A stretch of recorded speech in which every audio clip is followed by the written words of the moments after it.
जहाँ भागवत जी जाकर के विराजमान हो जाती हैं तो 7 दिन के लिए वह क्षेत्र तीर्थ ही हो जाता है। तीर्थों में स्नान का ही हमें वहां पर फल प्राप्त होता है जहां पर भागवत जी आकर के विराजमान हो जाती है।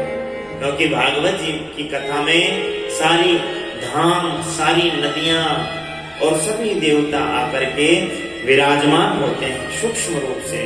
इसलिए जहां जहां कथा होती है उस क्षेत्र को धाम कहा गया है।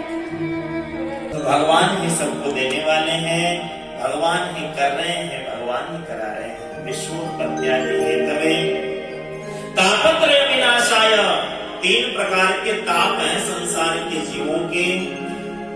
जिन तापों के कारण यह जीव कष्ट पाता है, दुख पाता है और कई कष्टों से जूझता है, आदि दैविक, आदि भौतिक, आध्यात्मिक ताप। इन तीनों प्रकार के तापों का खंडन भगवान कृष्ण करते हैं।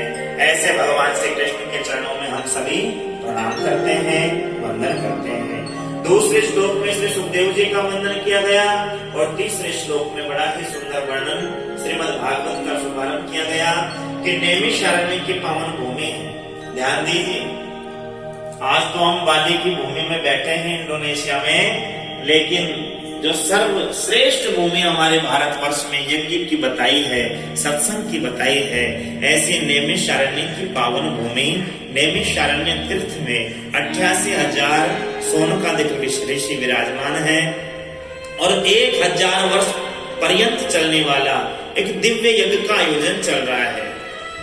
समस्त ऋषिगण यज्ञ में आहुति देते हैं, स्वाहाकार करते हैं, वेद मंत्र उच्चारण करते हैं। और एक दिन विचार आया कि इस यज्ञ के अंदर यदि कोई सत्संग की बात सुनाने वाला आ जाए तो हमारा जीवन धन्य हो जाए। तभी श्री सूत जी महाराज आते हुए दिखे। सोनकादिक ऋषियों ने प्रणाम करके और निवेदन किया, गुरुदेव आज आप हमें कोई ऐसी कथा सुनाओ जिस कथा से मोह भंग होकर भक्ति में लग जाए, यह मन गोविंद के चरणों में प्रेम करने लग जाए, भगवान के चरणों में प्रीति हो जाए। भगवान के चरणों में प्रीति कराने वाला कोई सरल और सहज साधन हमें बताइए।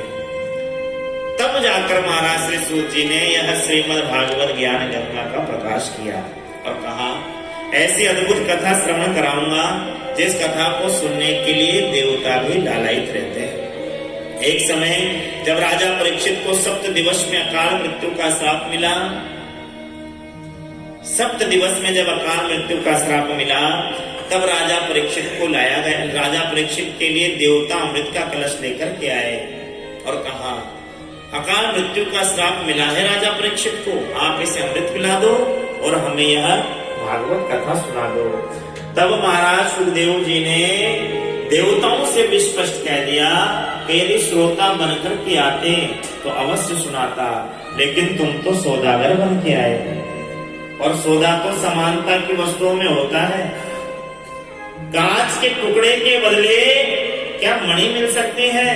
कोई कांच का टुकड़ा लेकर के यदि मणि मांगे तो कभी भी उसे मणि नहीं दी जाएगी।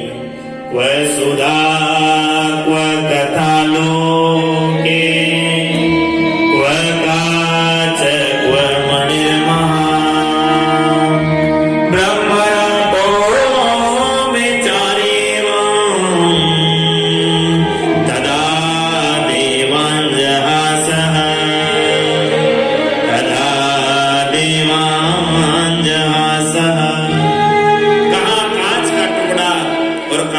बहुमूल्य मणि, तो देवताओं को वहां से भगा दिया। अब भागे भागे देवता ब्रह्मा जी के पास गए और कहा कि महाराज हमें कथा नहीं सुनाई, परीक्षित जी को कथा सुनाई गई, ऐसा इस कथा में क्या है? तब ब्रह्मा जी ने महाराज 7वें दिन जब राजा परीक्षित को परम पद को प्राप्त होते हुए देखा तो ब्रह्मा बाबा भी आश्चर्यचकित रह गए कि जिसकी अकाल मृत्यु हुई हो और उसको भी परम पद की प्राप्ति हो जाए। ऐसी यह दिव्य ज्ञानमयी गंगा कैसी सर्व समर्थ है। तब सत्यलोक में तुला बंधवाया और उस तुले में एक पलड़े में धर्म के सारे साधनों को रखा गया। सभी व्रतों के, उपवासों के, अनुष्ठानों के फल को रखा, समस्त तीर्थों में भ्रमण करने के फल को रखा, समस्त नदियों में स्नान के पुण्य को रखा। लेकिन भागवत जी का पलड़ा जैसे ही भागवत जी को रखा तो भारी हो गया और सभी धर्म के पलड़े हल्के हो गए, ऊंचे हो गए, भागवत जी का पलड़ा नीचे हो गया।